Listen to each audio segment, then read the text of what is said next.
Welcome to the Bald Brad Show. In this episode, we will be reacting and dissecting a Fox News article that states that Florida Governor Ron Desantis has rejected 41% of mathematics textbooks that have been submitted for use for the public school system in the state of Florida. Now, many of you might be saying, well, who cares? He's just rejecting textbooks. Well, folks, 41% rejection rate, it's extremely high. Like, very rarely do you ever see that from a state, let alone a school district.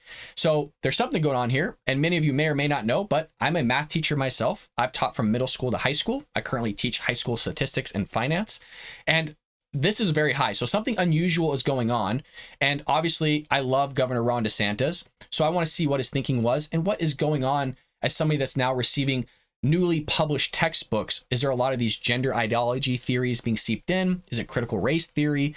Is it just the change in standards that Florida is going through? All those things. And just want to preface, folks, I haven't read this article yet. So again, we're going to react to it and we'll dissect what the heck's going on here and how it's had an impact on your children if you're in a different state.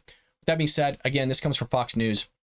And they say here, Florida's Department of Education rejected 41% of mathematics textbooks submitted for use in the state's public schools Friday, citing, interesting, critical race theory and other issues with the texts.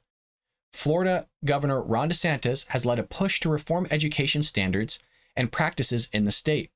Florida called for textbook submissions from publishers in 2021 in accordance with a 2019 executive order from DeSantis aimed at eliminating Common Core standards in the state. So that's kind of interesting right there. That's an important sentence.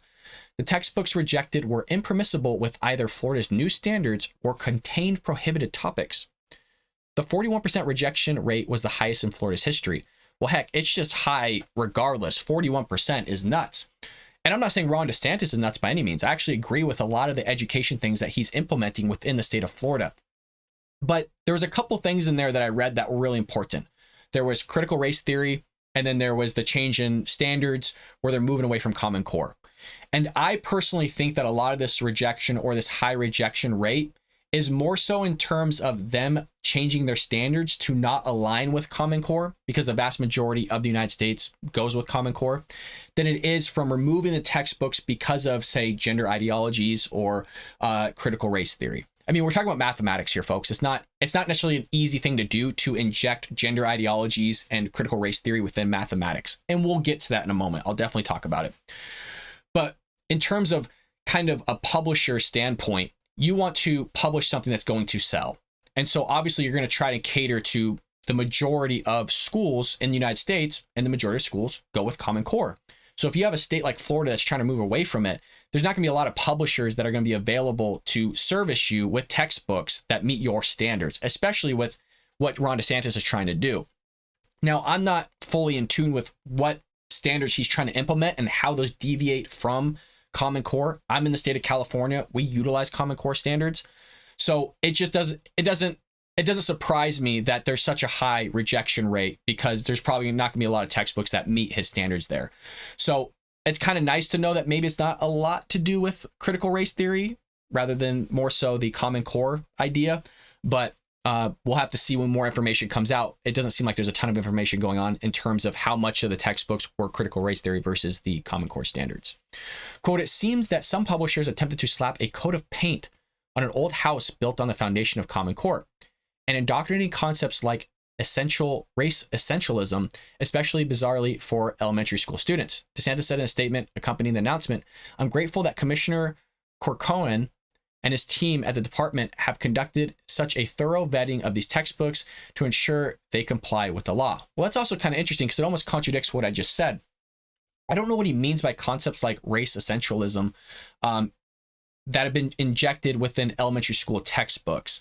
I don't know if they're giving word problems that are teaching children certain critical race theories or implying certain critical race theories. That's kind of the only way that I could see it being interjected within a textbook is through word problems. Because if you look at like a short or long division or multiplication, or heck, even basic algebra concepts, it's really hard to inject critical race theory in that. Now, there is the idea, and I don't think this is in the textbooks, I think this would be pretty batshit crazy, but there is that idea that if you teach 2 + 2 = 4, you're a racist, you're a white supremacist, all these things. Because what they're trying to do and teach is that 2 + 2 = 5, or any other option, because now you're catering to a minority of students, meaning people of color, Asian, Hispanic, everybody that's not white. And if they can't get the answer wrong because disproportionately the statistics are showing that they are getting those answers wrong, well, you have to be able to cater to those students as well, because if you don't, then you're a racist, because they say algebra was built through the white man, which shows you how much these leftists know, because algebra is basically a Middle Eastern crafted mathematical concept and theories and proofs started basically in the Middle East thousands of years ago. So these leftists are just batshit crazy. But it wouldn't surprise me if critical race theory, race essentialism has seeped into textbooks, because that's the kind of the way education is going. But again, my theory lies into, I think it's mostly the Common Core thing than the ideology and theory. It says the DOE clarified that each core mathematics course and grade is covered by at least one approved textbook. Quote, the highest number of books rejected were for grade levels K through 5, where an alarming 71% were not appropriately aligned with Florida standards or prohibited topics and unsolicited strategies. I don't know where they're going with the strategies. I don't know what unsolicited means. Most of this stuff is through directional instruction. A lot of Common Core wants you to utilize what's called constructive or social constructivism, where you work with your peers, you work with groups and teams and partners to build understanding based on the concepts that were just learned. So I'm not sure what strategies he's talking about there. 71% is a high rejection rate for K through 5. So I don't know what's going on with these textbooks. I really wish they would cite what books they were talking about. Some famous ones are called like Big Ideas, is a big textbook that a lot of classrooms utilize. I personally think it's a great textbook, but again, I don't know what Florida standards are and what they're trying to deviate in terms of Common Core. So utilizing Common Core might overlap with those state standards, but it seems like it doesn't. So I don't know what topics are being prohibited, but it seems, again, this is kind of proving what I'm saying, is where I think it's more of the standards themselves that these publishers aren't meeting than it is the critical race theory stuff. Quote, reasons for rejecting textbooks include references to critical race theory, inclusions of Common Core, and unsolicited addition of social emotional learning, SEL mathematics. Okay, I have heard that portion. The DOE also noted that publishers can appeal their rejections. The move comes weeks after DeSantis signed the Parental Rights and Education Act, which prevents educators from teaching about gender identity or sexual orientation to kids between kindergarten and third grade. And what's kind of alarming here is the amount of rejection from K through fifth grade. And that's kind of the main bubble in which DeSantis and Florida is trying to focus on at the moment, is the indoctrination of children in grades K through fifth grade, which is why that parental law stops these educators and these school districts from teaching gender ideology, sexual orientation to kids in grades kindergarten through third grade.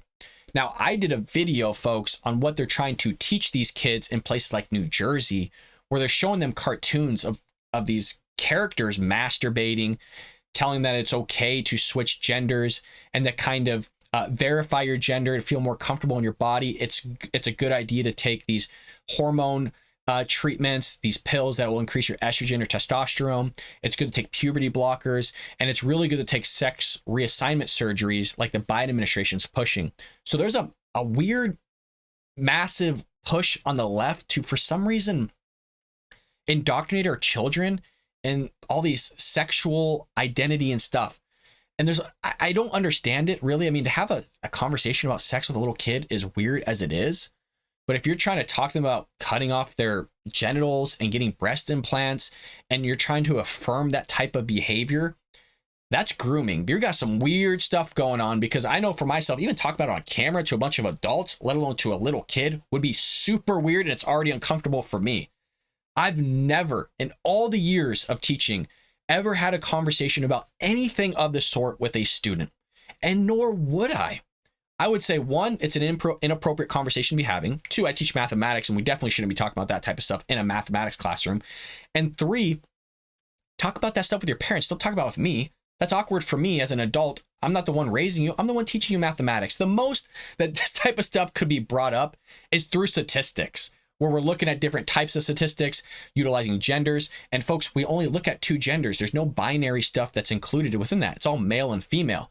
So I could also see textbooks being rejected because in statistics that are usually accompanied after Algebra 1 or Algebra 2, meaning you go through algebra concepts, at the end of the chapter, you will visit like stats examples like mean, median, and mode, outliers. You'll look at quartiles. You'll look at box and whisker plots, scatter plots, things like that.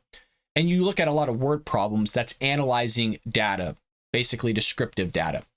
And you have to, represent that data visually through graphs and plots and things like that. So I could see like terms like non-binary, LGBTQ examples popping up, trans examples popping up through those statistic word problems. And quite frankly, I can also see them appearing in word problems just within algebra. So this could be potentially a massive problem that's trying to be implemented within our elementary school systems in the state of Florida and others. So I would recommend you take home your child's textbook and flip through every page and see what's going on within them, because it just looks like another avenue the left is trying to take into indoctrinating our children. Thankfully, I haven't seen a textbook utilize these new gender ideologies, the sexual orientation, critical race theory just yet. And I've seen quite a bit of textbooks, especially brand new ones. And quite honestly, I wouldn't even use one that implements that type of stuff in the STEM fields, because it has no business being in there, let alone in the school system as well, with these such young children that are trying to figure things out already, folks. We could spend a whole live stream on this. We could spend a whole hour talking about education. If this is something that interests you guys, if you like hearing a teacher's perspective, a teacher reacting on these type of topics, if you want me to go more in depth, like on this social emotional learning SEL, because that is seeping into the school systems. Matter of fact, I just had a training on it last week. I could talk more about that. I could talk about the trainings I've gone into, talking about LGBTQ, trans, non-binary.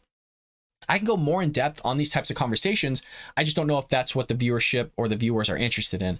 So if it is, let me know down below. I'll be more than happy to do more conversations, more live streams talking about Common Core, talking about Florida state standards. I'll have to research it, all sorts of stuff like that. But it all depends if that's something that interests you all. With that being said, as always, make sure you like and subscribe, share with your friends and family all over social media. And folks, have a killer Monday, and I will see you later here on The Bald Brad Show.